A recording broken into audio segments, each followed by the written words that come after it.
Žmonės klausia, sako, yra tokios sąmokslo teorijos, iliuminatų, reptiloidų, masonų, žydų, sijono išminčių toks sąmokslas, kad pasaulyje yra kažkokia globali vyriausybė, viskas valdoma iš vieno centro, visi įvykiai ten reguliuojami, planuojami ir taip toliau. Žinoma, tai yra sąmokslo teorijos ir daug ten tų nesąmonių, nieko neparemtų yra, bet tame tiesos tam tikros yra. Ir aš dabar pasiremsiu ne kažkokiom, žinot, internetiniais tokiais ten iliuminatiniais kliedesiais, reptiloidiniais. Yra išėjusi gana įdomi knyga amerikiečių autoriaus Daviro Rothkopo, gimusio 1955 metais. Yra į lietuvių kalbą išjos tai. Vadinasi ta knyga Superklasė, globalus galios elitas ir jo kūriamas ar valdomas pasaulis. Šita knyga parašyta gana lengvų stiliumi, bus lengva skaityti, net ne politologui, ne sociologui, suprantama bus. Ir parašyta iš tokios istorinės politinės sociologijos pusės. Apie žmonių klasę, kuri daro didžiausią įtaiką šiuolaikinio pasaulio raidai. Beje, pavyzdžiui, Marksas skirstė į ten buržuaziją ir valstiečių klasę, išnaudotojus ir išnaudojamuosius. Iš tikrųjų, čia sudėtingesnis reikalas tom klasėm. Turbūt teko girdėti tokį terminą plutokratija. Plutos graikiškai turtas, kratos valdau. Ypatingai be proto turtingų žmonių, nedidelis sluoksnis, neformaliai faktiškai užsako tam tikrus įvykius pasaulyje. Ir valdžia stato ir nujama. Tai va, tokių žmonių mūsų autoriaus Davido Rothkopo nuomonė yra. Pats autorius sako, kad tai knyga skirta aprašyti pasaulinės valdžios koncentracijos kelių žmonių rankose reiškinį. Arba keliasdešimt, kelių šimtų, kelių tūkstančių žmonių rankose reiškinį. Autorius nuomonė, tokių žmonių iš viso yra per 6,000. Gaunasi daug mažiau negu 1 iš milijono. Bet čia ta klaida daug platesnė. Čia tik tai aprašyti jau tie žmonės.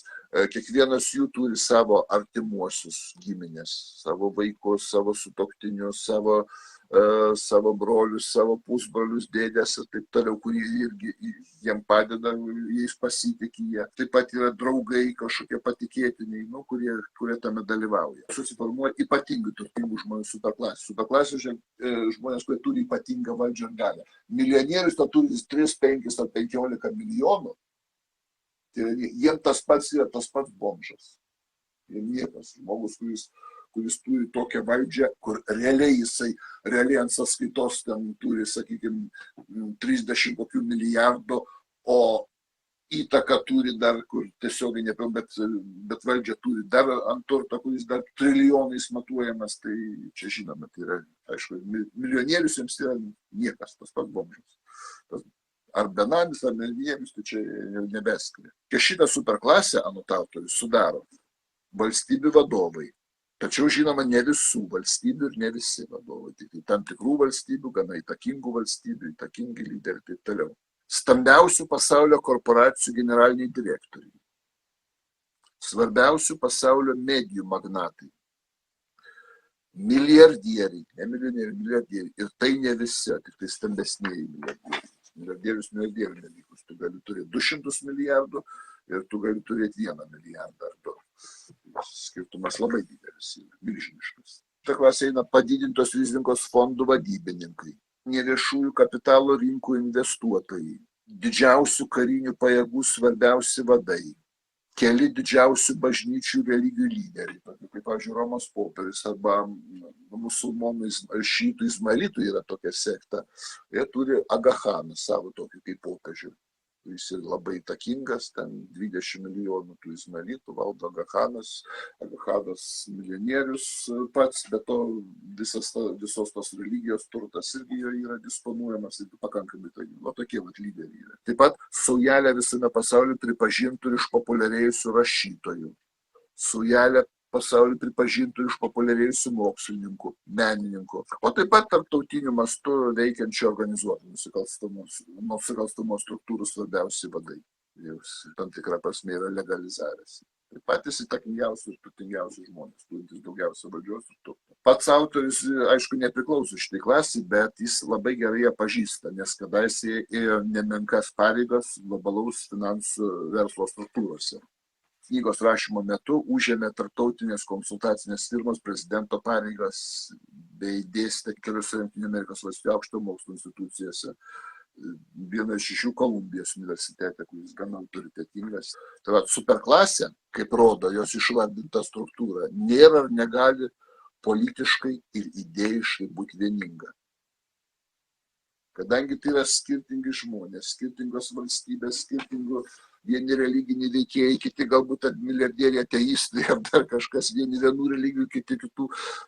Tai nėra nei politiškai, nei idėjiškai vieningi šitą superklasę.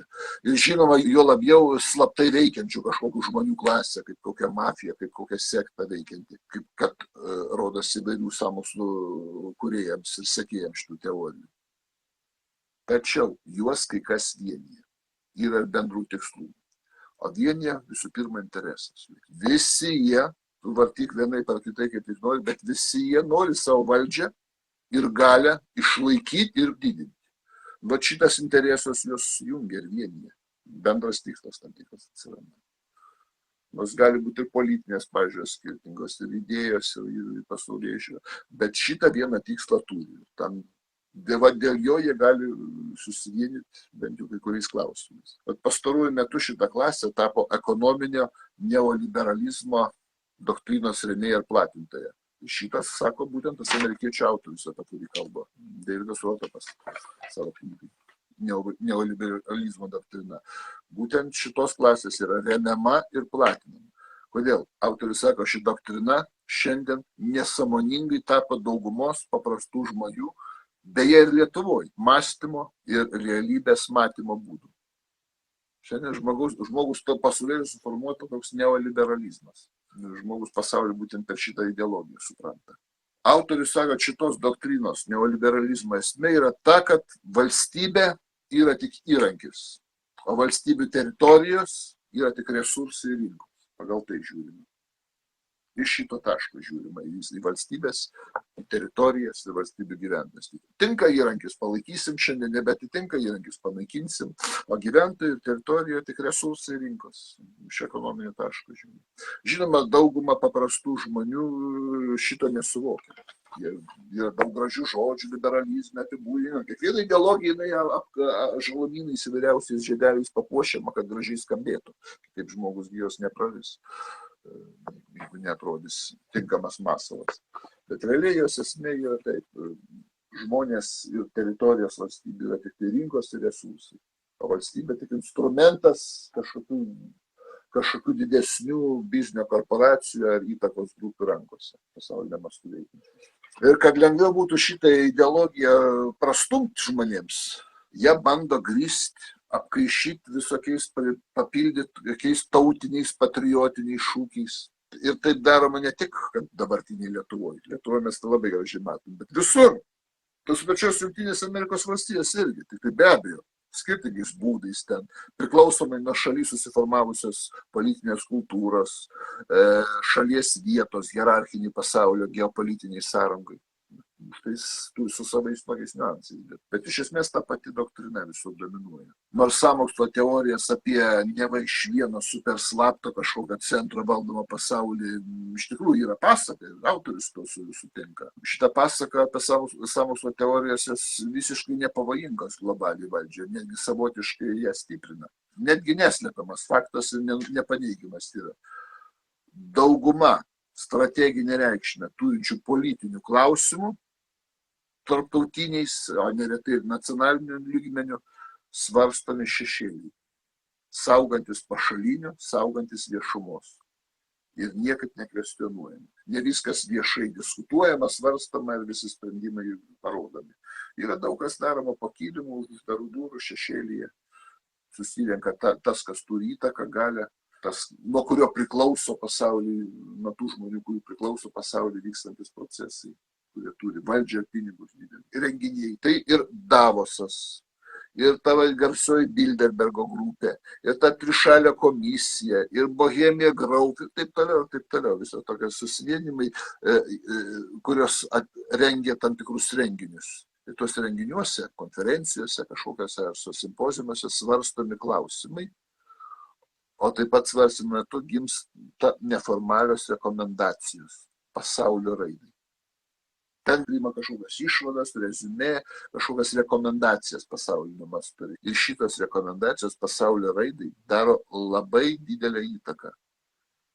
Žymiai didesnė įtaka nei oficialiųjų globalių mastų veikiančių tarp valstybinių organizacijų. Pavyzdžiui, Jungtinės tautos ar UNESCO, tai jų įtaka žymiai mažesnė yra, kaip Davoso formas įtaka. Tos rekomendacijos vienaip ar kitaip, didesniu ar mažesniu mastu, realizuojamos per oficialių globalių mastų veikiančių tarptautinių ekonominių organizacijų, visų pirma, tokių kaip Tarptautinis valiutos fondas, Pasaulio banko grupė, pasaulinės prekybos organizacijos, politika per šitų organizacijų, o taip pat per regioninės tarptautinės struktūras ir organizacijas. Pirmiausia, per vakarų pasaulio tas organizacijas, o taip pat internacionalinės vyriausybės neretai. Tą mes ir Lietuvoje galime matyti.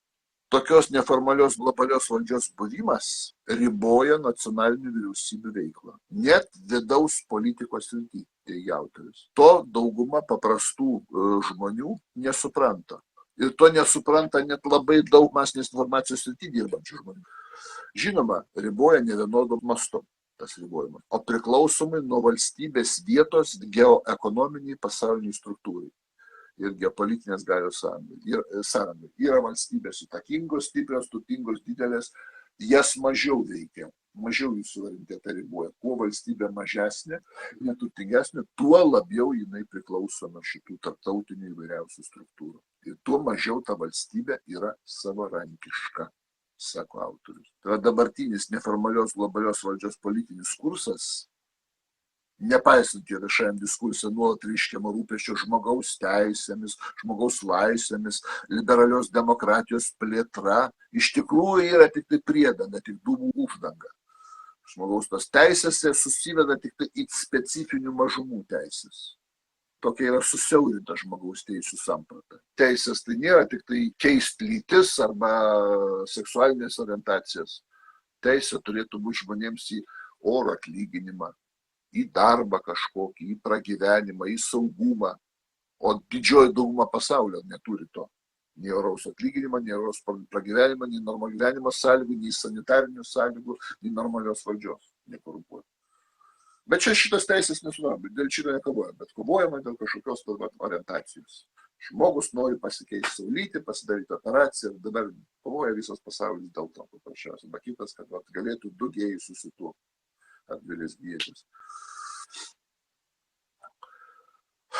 Tai va, ir visas šitas teisės, viskas paliekama finansinių pasaulio galingųjų ir tarptautinių korporacijų maloniai.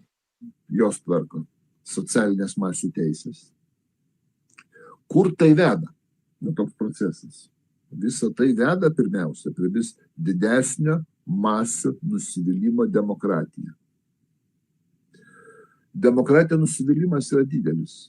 Jūs pasižiūrėkit, pusė žmonių, pavyzdžiui, Lietuvoje, maždaug 50% žmonių neina balsuoti. Tai rodo, kad jie nepasitikė demokratiją. Iš tų atėjusių geras trečdalis balsuoja pastoviai, tai yra vadinamas protesto elektoratus, protesto balsai, ieško partijos, kuri prieš sistemą eina, balsuoja visą už tą.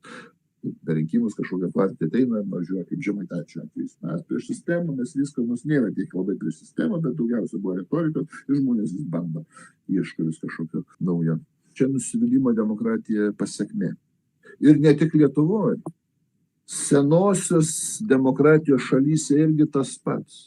Ten, kur demokratija jau 3 šimtmetį eina. Tuo pačiu Šveicarijai. Irgi. Daugiau kaip pusė žmonių neteina į rinkimus, nebalsuoja. Dėl ko? O dėl to, kad žmonės vis labiau pastebi vis didėjantį demokratijos neįgalumą kažką pakeisti. Nes kad ir ką be išrinksi, iš esmės nieks nesikeičia. Rinktų kairę, rinktų dešinę, rinktų centrą, rinktų pozicinės partijas, rinktų opozicijas, rinktų vieną, rinktų kitą rinkėją. Iš esmės niekas nepasikeičia. Turbūt pastebėjome šitą procesą. Niekas nesikeičia. Tiek kairės, tiek dešinės, tiek centro politinės ideologijos nedaro esminės įtakos politikos turiniui. Ideologija savo, politikos turinys savo. Sistema įveikia, nesvarbu, kas beteiktų valdžiai. Taip pat praktiškai. Jos atlieka tik tai tokį iškabų vaidmenį, daugiau retorika, žodžiai. Ir vis daugiau žmonių pastebi šitą procesą, kad aš balsuosiu už dešinę ar už kairę, realiai nieks nepasikeis. Ta bus ta pati politika. Jūs Lietuvoje pažiūrėkit. Nu, socialdemokratai, kuo jie labai skiriasi nuo konservatorių? Praktiškai tas pats. Rusofobinė retorika, ta pati, pasižiūrėkit, ar Kasčiūnas buvo konservatorių krašto apsaugos, ar Šakalienė, ir čia didelis skirtumas. Ukrainos tas vienimas, tas pats Lietuvos tas vasališka padėtis tarptautinėse organizacijos, kaip Europos Sąjunga ar NATO, ta pati, nieks nesiskiria. Pažiūrėkit, kairė, dešinė turėtų labiausiai skirti, jų ideologija skiriasi, nieko panašaus. Ir žmonės vis labiau šitą pastebi ir nusivelia demokratiją. Todėl visam vakarų pasaulyje į rinkimus ateina mažiau nei pusė visų rinkimų teisių turinčių piliečių. Ir vis pastebima tendencija, kad vis mažėja ateinančių rinkimus. Netgi tokių pasigirsta nuomonių karts nuo karto, kad turbūt reikia privalomai įvesti dalyvavimą rinkimuose. Žmonės privalomai dalyvauti ir taip toliau. Neformalios globalinės valdžios gi niekas nerenka. O ji turi didesnę įtaką negu išrinkta mūsų nacionalinė vyriausybė. Vieną kartą kažkoks žmogus atsidūrė finansiniam ar valdžios olimpe kažkur ir jame pasilieka. Ir jis jau pats, jie jau patys, tie, kurie pakliūva į pačią tą, sakykime, superklasę, jie jau patys nusprendžia, ką priimti savo ratą, ko nepriimti. A jau kurio nors šaly demokratinių rinkimų kelių į valdžią ir ateitų jėgos, kurios bandys šokti ne pagal globalaus elito dūdelę. Pradedama kelti iškart propagandinis triukšmas. Iškart pradės rėkti, kad pavojus demokratijai, nors iš tikrųjų nėra pavojus, pavojus tarptautiniai teisai, pavojus tarptautiniai tvarkai. Ir tą rėkimą, tą puolimą tokį dar lydės politinis spaudimas. O jeigu dar nepadės sankcijos, grasinimas sankcijomis prasideda valstybė, kas yra didelė problema. O kas yra sankcijos? Sankcijos yra labai blogai. Vat, pavyzdžiui, nei viena valstybė, gal tik tai ant pirštų suskaičiuoti, kokios 3 pasaulio valstybės gali viską pasigaminti. Sankcijos yra viskas, tu negali įsivežti, kažko pradeda trūkti. Pavyzdžiui, neduosi įsivežti automobilį, kaip Kubai. Taip, jūs pasižiūrėkit, jeigu pažiūrėsit dokumentą, kokį nors video, filmuotą medžiagą, pamatysit senas mašinas, kurios su antikvarinės, jos važinėjama. Didžiąją dalį, dėl ko? Dėl to, kad negalima įvežti. Ta valstybė, kuri įveši Kubo mašinas, gaus sankcijas iš Jungtinių Amerikos valstijų. Niekas nenori iš Jungtinių Amerikos valstijų gaus sankcijų. Tai neprekiauja tų klausimų. Ir valstybė labai atsilieka, labai smarkiai. Tai toks spaudimas yra. Dar geriau yra sustatyti, yra, pavyzdžiui, teismai, konstitucinis, aukščiausias teismas, ten tų superelito atstovai pastatyti. Jeigu jau rinkimais ateis kažkas ir neparankus, tai visada gali į konstitucinis arba aukščiausias teismas sužlugdyti. Žinot, kaip čia buvo prezidento Pakso atvejais. Žmonės išrinko, bet labai greitai buvo. Ypatingai konstitucinis teismas prie to prisidėjo. Taip, kad čia taip valdoma tie dalykai. Žinoma, demokratinių rinkimų kelių į valdžią gali ateiti ir tikrai antidemokratinės jėgos. Demokratija nėra kažkoks gėris pats savaime, kad visada tik tai gerai, kad ateis tą, ką nori. Ne. Prisiminkim, Adolfas Hitleris tai į valdžią atėjo ne perversmo keliu, atėjo demokratiniu keliu, buvo išrinktas. Arba Turkijoje šiandien, irgi demokratiniu keliu atėjo Erdoganas, kurio pozicija, švelniai tariant, su demokratija mažai ką bendro turi. Tačiau tie diktatoriniai režimai, kurie ateina, jie pažeidžia žmogaus teisės, laisvės ir demokratinius principus, bet jeigu tie režimai įsipaišys į globalio elito piešiamas pasaulio geopolitinės schemas, jie paprastai nekliūna. Jų niekas nerėkia, ten mažai demokratijos, savo Turkijos atveju. Nelabai kas reikia. O gali būti gana demokratiška partija, bet jeigu jinai pasisakys kuris klausimais, kas netinka tam globaliam elitui, paprasčiausiai, jie apšauks antidemokratinę ir spaudimas bus milžiniškas. Dabar, reiškia, jeigu imam žmonės paprastus ir superklasę, tai va tokios turtinės diferenciacijos ir polarizacijos pasaulyje, kokia yra dabar, ir jinai vis didėja, žmonijos istorijai dar nėra buvę. Niekada neužfiksuota, kad būtų toks didelis tokia socialinė atskirtis ir turtinė. To dar niekada istorijai nėra buvę. Ir jokia ekonomikos ar technologijų plėtra, tęsiant ligšiolinį politikos kursą, situacijos tikrai nepakeis. O čia yra problema, sako autorius. Visa tai veda arba į naujuosius viduramžius, ką reiškia nauji viduramžiai. Luomų visuomenė. Kaip viduramžiai buvo luomų visuomenė. Nors ir dabar šitie luomai nebus kaip viduramžiais formaliai įteisinti. Anksčiau, pavyzdžiui, yra privilegijuotas luomas, bajorija ir yra du neprivilegijuoti luomai, kurie mažai teisių turi, arba jokių neturėjo, valstietija ir miesčionys, miesto gyventojai. Dabar jie nebus tai formaliai teisinta, bet realiai tai atsiranda luomai. Arba netgi tokia vervaldinė socialinė tvarka veda. Negalima atmesti tokios galimybės, kad tokia raida, toks pasaulio dabar vystymas, jis gali baigtis pasaulinio masto katastrofa. Visiškai įmanomas dalykas.